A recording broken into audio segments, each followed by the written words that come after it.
I'm a professor of psychology and had an interest in the social psychology of aging. And a colleague who was teaching a psychology of aging course and I ran a service learning project in which students visited homebound elderly.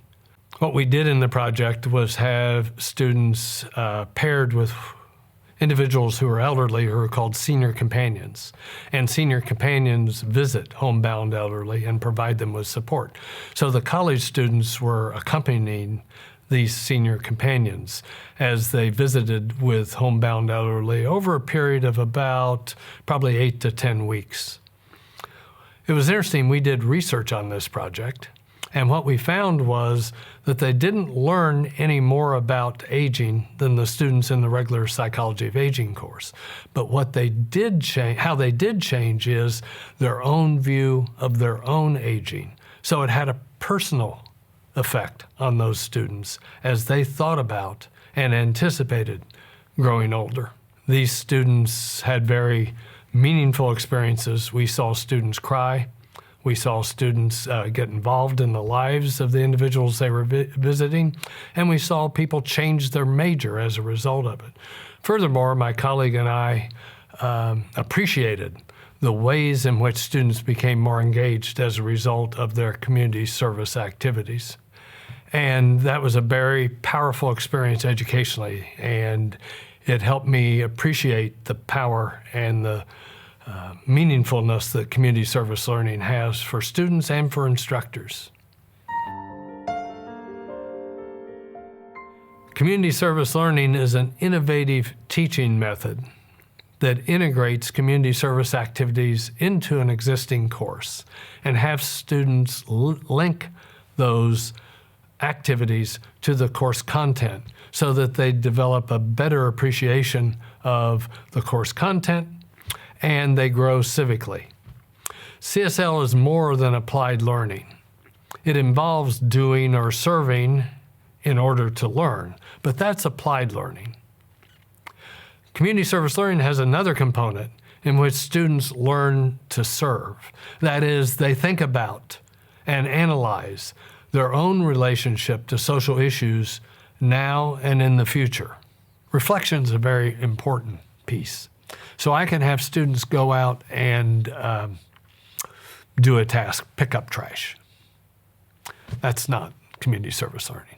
But I have them go out and pick up trash, sort through it, categorize it, document it for a data bank on litter, and then think about it at the policy issue and what recommendations would they make to the city about reducing litter.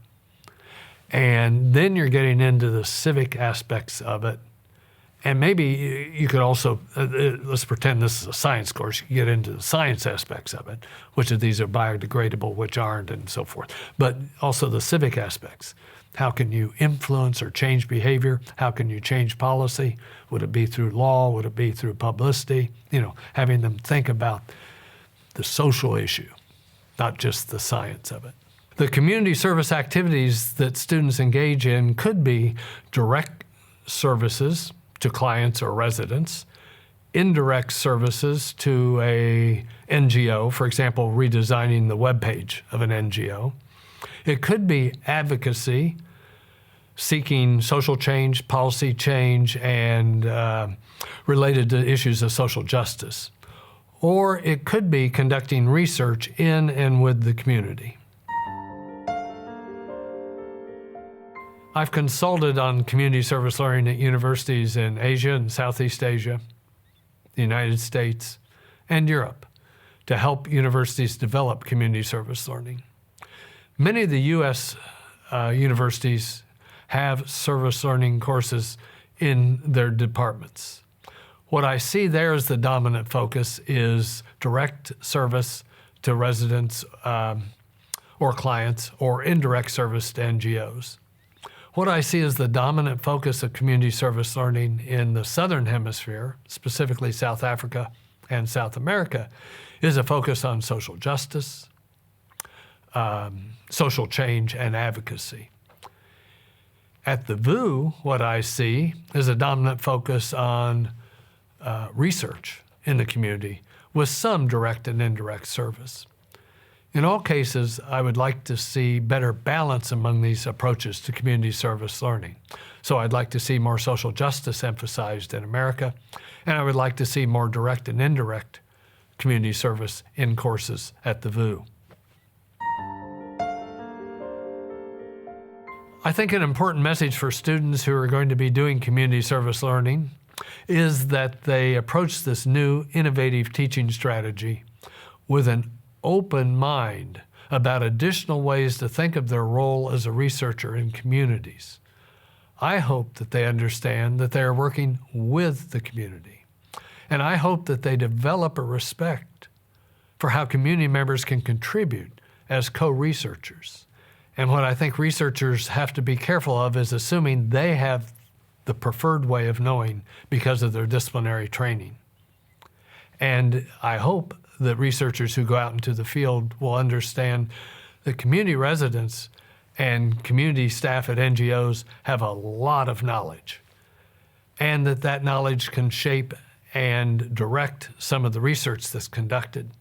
And so I'm hoping that the indigenous knowledge and ways of knowing in the community can be incorporated into the research process. I think this will enrich their research experiences and their understanding of community issues. This will increase the likelihood that the research results will be endorsed by the community, will be a benefit to the community, and will be utilized by the community.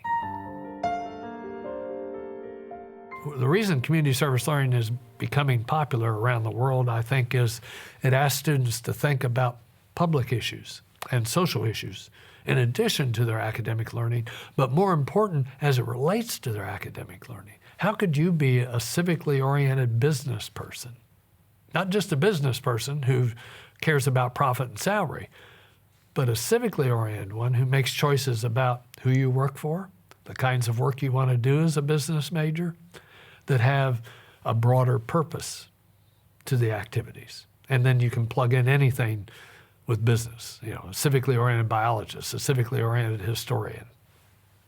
And that's what the value added is of community service learning to the university. That's the reason we're fiddling with it.